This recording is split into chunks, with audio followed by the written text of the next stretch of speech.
In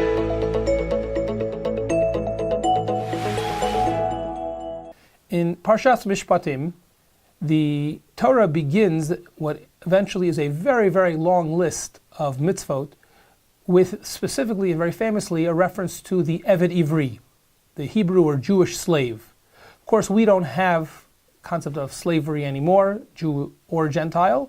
However, like every other parsha in the Torah, there are details and beautiful nuggets of Musar and Hashkafa that we can glean and mine even from specific halachot which are no longer practiced. A perfect example of this relates to the time frame of the servitude of the Eved Ivri. The Torah tells us, the second pasuk of the parsha, Per Kaf Aleph pasuk Bet, that if you will purchase or buy a Eved Ivri, a Hebrew slave, Sheish Shanim Ya'avod, he will work for you for 6 years, Uva Shvi'it Yetzeh L'Chavshi Chinam. He will go free in the 7th year. However, the Torah itself tells us a few psukim later in pasuk Vav, that pasuk Hey and Vav, that there can't be an exception to this. If he says, Ahavti es Adoni, es Ishti, es Banai, lo eitzei chavshi, I don't want to go free, I love my master, the family that I've created during my servitude, then he doesn't have to, he's allowed to stay working for his master. However, there is a particular ritual which must take place in order to extend the time frame of his avdut, of his servitude. Pasuk Vav tells us, V'gishu Adonav el Elohim, v'higishu el hadelet, ol ha-mezuzah, v'ratza Adonav et azno b'martseya, v'avado la'olam. He is taken to the doorframe, to the mantle, and his ear is pierced on the doorframe, and as a result he will then work until Yovel. What is striking about this, as Rashi notes very famously from the Midrash, is if he is going to get this punishment of having part of his body pierced, why specifically is it the ear that is pierced? Why not some other part of his body? And Rashi quotes from the Midrash very famously that the reason that the ear is chosen is because the same ear, Ozen Shomat Lo Tignov, the same ear that heard, do not steal at Har Sinai, unfortunately didn't listen to that command. One of the most common examples of why someone would be an Eved Ivri is if he stole and no longer had the funds to repay his theft. So as a punishment, Rashi tells us from the Midrash, his ear, the ear that should have heard not to steal in the first place, Lo Tignov, his ear is pierced on the doorframe. However, if you think about it, this very well-known teaching of Rashi and from the rabbis in the Midrash is difficult.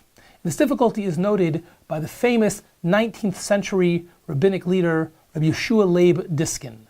Yeshua Leib was a Rav in many great cities in Europe, and at the end of his tenure there, famously in the city of Brisk, before he made Aliyah and was the chief rabbi of Yerushalayim for 20 years until his death. And Rabbi Yeshua Leib asks a very powerful question. He says, if, as Rashi indicates, his ear is pierced as a punishment for his theft, he didn't hear Lo Tignov, he didn't pay attention to the Torah's command not to steal, shouldn't that punishment really more accurately and appropriately have taken place initially, right when he was caught stealing? Why wait until the 6th year if it's really a punishment for something he did 6 years before? Moreover, in a typical case, one would imagine, where the slave is thrilled to go free after his 6 years of servitude, and actually goes free as the pasuk originally indicated in the 7th year, then there is no piercing ceremony whatsoever. And then this particular punishment would actually be completely absent. So in most cases it'll be absent, and even in the cases where it takes place, it won't occur until 6 years after the original theft. Why is that? So Rabbi Yeshua Leib Diskin explains very beautifully that the original punishment, the actual punishment, is the servitude, is the avdut. However, if the slave says, as the pasuk told us in pasuk Hey, Ahavti es Adoni es Ishti, I love my family. In essence, I love being a slave. Lo eitzei chavshi, I don't want to go free. In essence, says Rabbi Diskin, what is he saying? That from his perspective, from the slave's perspective, he does not view this as a punishment. Oh, if you don't view this as a punishment, so now, retroactively, it really wasn't. For you, this wasn't a punishment to be a slave. You love it. You love the comfort, the security. You love your new family. And therefore now, you need a new punishment. But if you properly understand from the beginning that the 6 years of servitude are your punishment, so then you have in fact been punished and no longer need any other punishment. I would just like to add something that I think is of enduring and practical relevance to us, is a comment made on this by one of my Rabbeim, Reb Hershel Schachter. And he noted that as a mashal and a parallel, the same thing would appear to be relevant to our attitude towards living in Eretz Yisrael or in the diaspora, in the Galut. After all, as the Gemara tells us in Yoma, the fact that we were sent into diaspora is itself a punishment. However, if, when we have an opportunity to leave that punishment and return to our proper home, Eretz Yisrael, we choose not to, in essence, we are repeating the same mistake as the Eved Ivri. We are saying, Ahafti et Adoni, lo eitzei chavshi, I don't want to return. Then, God forbid, says Rav Schachter, we may require additional punishment, just like the Eved required an additional punishment when his attitude bespoke a lack of appreciation that his servitude was not, in fact, a punishment.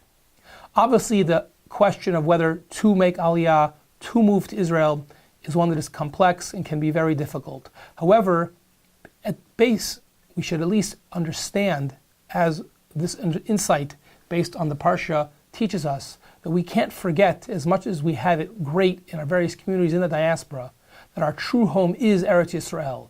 Whether we can make it there or not practically, we should certainly never forget that that's our true home, and that we were only punished many thousands of years ago when we were sent into the diaspora. We've made the most of it, but we can never forget that the true home, our true place to be, is Eretz Yisrael.